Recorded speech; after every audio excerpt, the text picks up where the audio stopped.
Welcome to The Hypnotist, the show that gives you inside access to cutting-edge hypnosis with real clients facing genuine issues.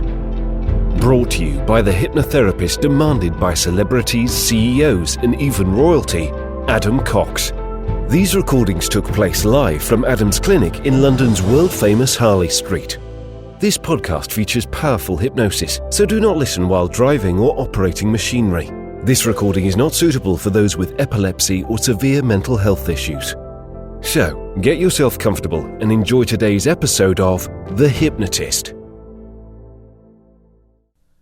Hi, it's Adam here, and in today's episode of The Hypnotist, you'll be listening to a hypnosis session that I did with an anxiety client that was worried about returning to work, and he'd been on leave suffering from elevated levels of anxiety to the point that as most people with anxiety do, using avoidance and overthinking and anticipation to handle the anxiety.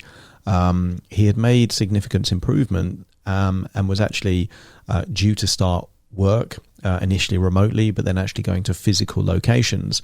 So what you're going to hear in this hypnosis session is a lot of suggestions about being resourceful and about avoiding avoidance, which is the key trap. You'll hear metaphors where anxiety is positioned as a mirage, that the closer you get to what you believe is the trigger of anxiety, the further away it goes, which I found to be true as a useful metaphor. But also this idea that whatever happens is beneficial to reduce anxiety. So either you take action outside the comfort zone that used to cause anxiety and you find that you're not anxious, in which case you have evidence that you can cope, or that you experience the physical sensations of anxiety, but still do the thing anyway, and then you desensitize anxiety. So whatever happens, anxiety is no longer a reason to avoid. It's actually a reason to keep doing exactly what you want to do, because it reduces the control and impact of that anxiety on the individual's life.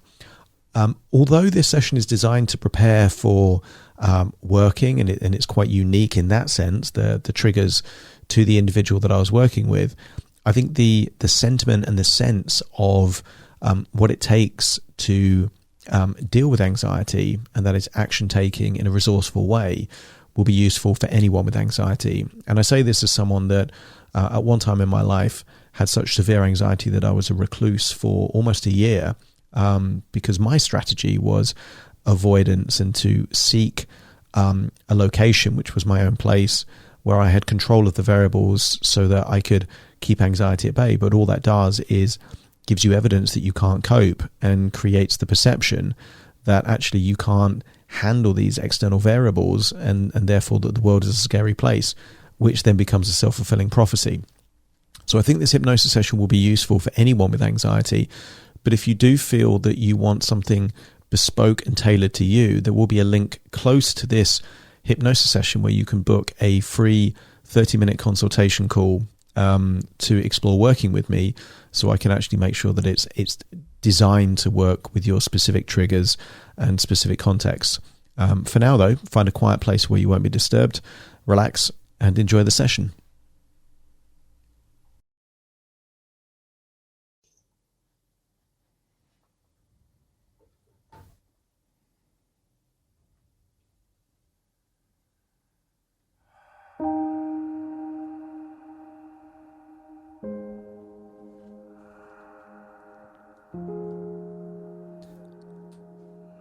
Take a deep breath in, and as you breathe in that feeling of calm and relaxation,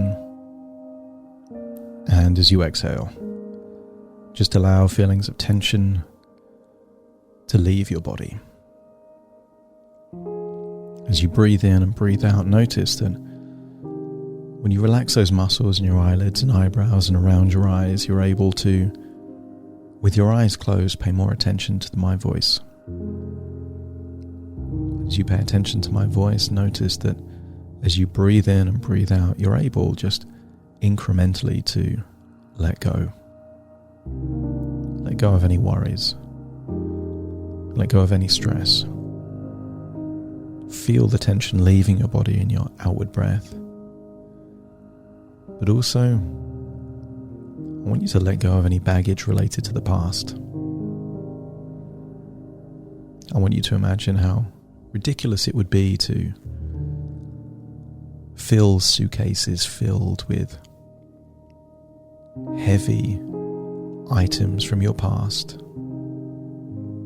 Just imagine carrying around clothes that you don't wear anymore, shoes that don't fit you, jeans that are ripped or damaged, and you're just carrying them around with you in bags day after day. You would experience the tiredness of carrying that weight, even when there's nothing useful in those bags that you could even use. And I want you to imagine what it would be like to just let go of those bags, representing anything from your past that no longer serves you. Sometimes that might be shame or frustration or the weight of pressure and expectation, but just realize that none of that helps you now. And choosing to hold on to it when the past is the past just makes no sense now. And as you leave those bags behind, I want you to just imagine traveling just within your imagination to a beautiful villa looking over the sea. In exactly the style of architecture that would represent luxury and success for you. And who knows, maybe this will be your villa in the future, but for now just imagine you're there on a villa overlooking the ocean. Maybe next to a pool, looking over a balcony, seeing the incredible ocean, the skyline, fluffy clouds. Continue to breathe in and breathe out and notice that you're feeling more and more relaxed within each and every breath. Breathing in that resourceful feeling of relaxation and exhaling tension. I want you to get a sense that you're feeling more and more optimistic about the future. And I want you to get an appreciation of what optimism is. Optimism is simply considering all the possible, infinite possibilities of the future and deciding to have an expectation that of all those possibilities, the good possibilities are more likely to happen. Everyone knows pessimistic people, convinced that the worst possibilities will come true, and isn't it strange that those people that think the worst will happen tend to create the circumstances and situations to make those bad things happen? But as you breathe in that resourceful feeling of relaxation and start to feel more and more optimistic about the future, I want you to get a sense that what you're really betting on is yourself, your ability to learn, to care, to work hard, to do what's right. And in doing so, I want you to accept that the one variable that you can control are the choices you make. Do you move forward or do you run away? Do you experience discomfort until the discomfort becomes comfortable? Or do you allow discomfort to be a border telling you that anything beyond that border is not for you? It all comes down to choices. And as you breathe in and breathe out, I want you to get a sense that you are now willing to start making choices that serve you rather than sabotage you. To have belief in your ability to become more resilient and stronger and to grow. I want you to imagine there is some sun lounger by the pool on this villa. Lie down. Imagine sinking into that lounger, feeling the sun on your skin, feeling that it's possible as you imagine with your eyes closed there on that sun lounger, to imagine a future for you. And I want you to imagine a future for you where perhaps you're imagining a first day at work. And I want you to see yourself like you're someone else, but see yourself with the facial expressions and the energy levels of someone excited. I want you to get a sense that nothing is guaranteed. And I want you to get a sense that a first day at work is an opportunity to get the wheels moving in the right direction. And sometimes just showing up in the right state is enough. Showing a willingness and eagerness. And as you see yourself doing that, notice that if you see yourself experiencing any anxiety, you're seeing yourself with the attitude to just ride that wave. To not run away. To not catastrophize, but just sit with it, ride it, and continue. Knowing that each and every time you do that, the waves become lower and lower and shallower until they're just ripples. That's it. See yourself on that first day, starting, moving in the right direction. I want you to climb into that version of you where you experience what it's like to feel resourceful with this attitude of, I can do this. And then I want you to get a sense that it's the end of that day, your first day. And I want you to get a sense that you're reflecting on the day. But you're reflecting the day where you're focused on what you're grateful for within that day. There's a saying, where focus goes, energy flows. And of course, there'll be things that happen that day that you could focus on that would take your energy away. But there'll be things that you can focus on that give you more energy and motivation and excitement for the next day. So imagine what it would be like to focus on what was good, what you're grateful for, what the wins were. And even a mistake is a win if you learn something from it. And then imagine days have gone by and it's perhaps the second or third week. And I want you to imagine that you've been invited to spend a day somewhere, meeting other members of the team, working in the day and maybe something social at night. But I want you to see that day happening as you would want it. Your facial expressions are relaxed but conscientious. See yourself working hard, being in the zone, feeling like you're in the moment, feeling that you're mindful that there is work to be done and you're doing it. And then at the end of the day, see yourself interacting with people. You don't need to impress anyone, but just being yourself, being comfortable. And then I want you to see yourself perhaps enjoying a meal. And if people ask you questions, you're open, you're honest. You're being yourself, but you're being a vulnerable, authentic version of you. Nothing to hide, nothing to prove, no need to show off, but just being you. And accepting that that's okay. And then climb into that version of you and start the day again, but this time you're working and you're feeling that desire to not just work hard, but tapping into this idea that this day was never guaranteed. So it's a blessing to just have this day, to do the best you can. And in doing that, I want you to connect with the feeling of what it feels like to prove a few of the doubters and naysayers wrong. There were some people that were hoping you wouldn't have the confidence, the courage to have a day like this, and yet here you are. sometimes it's good to prove those people that want to see you fail wrong. And in doing so,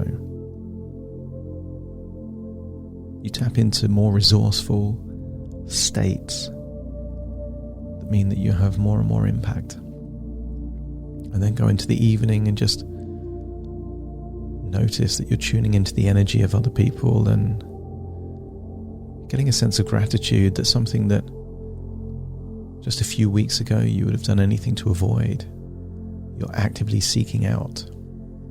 And in doing so, it represents a milestone,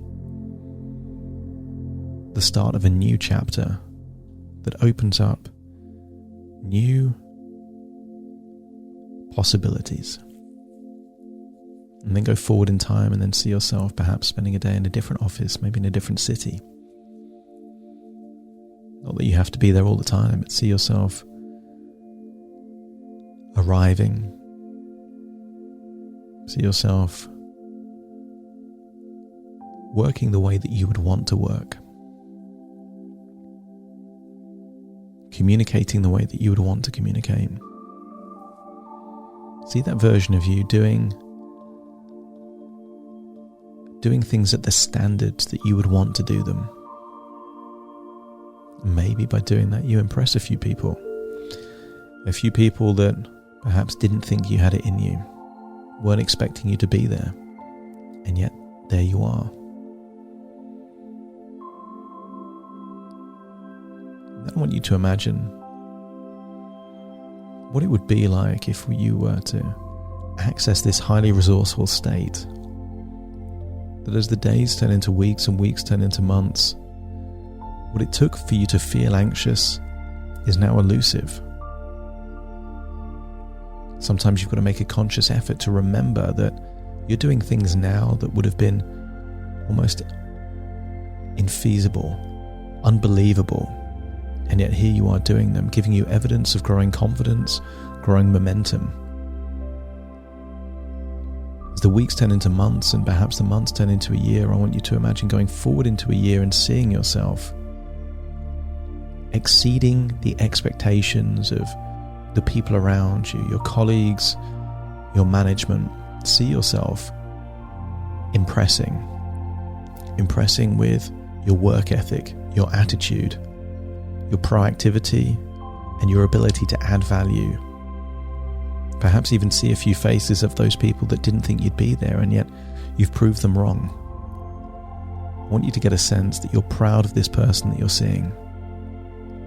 Because not only are you exceeding the expectations of the people around you, you've exceeded the expectations that you used to have for yourself. You weren't sure if you would be able to do this, and yet here you are doing this.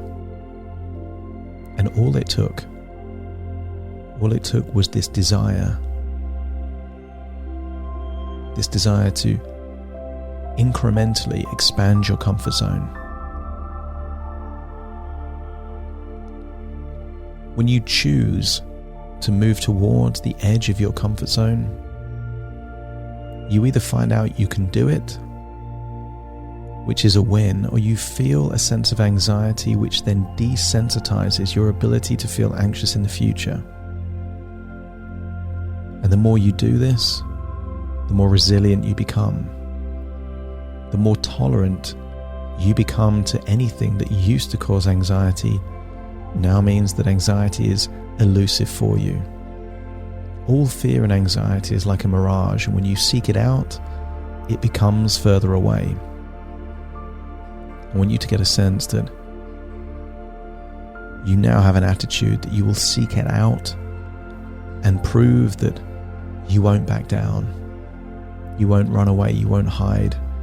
By seeking it out, it becomes harder to find, giving you a sense of confidence and growth in all different areas of your life. Every day there's a victory, gives you more confidence for the next day. Positive feedback is opportunities for momentum, and any other feedback is opportunities for reflection, wisdom, and refinement.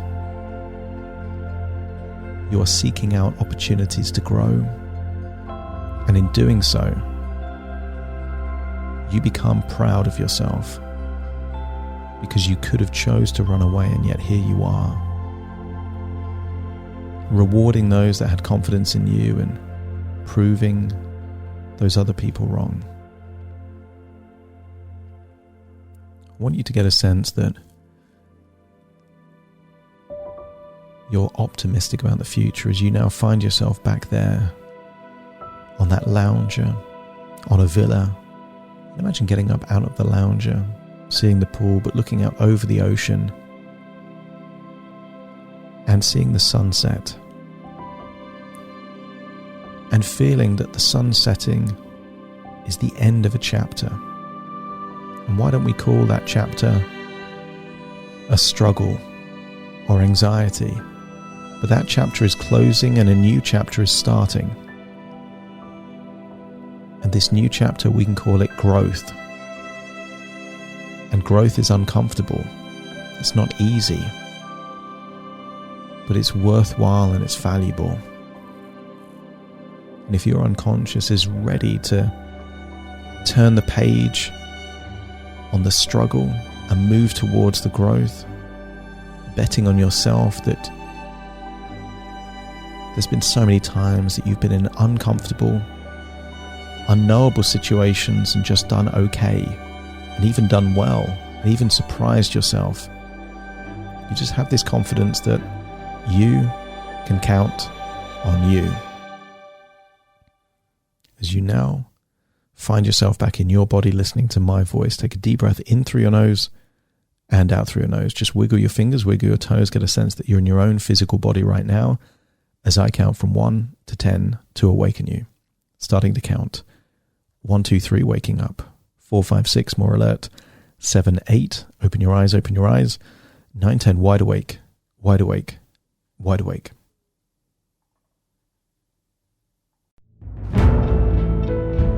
Thank you for listening to The Hypnotist with Adam Cox, the show that gives you inside access to cutting-edge hypnosis with real clients facing genuine issues.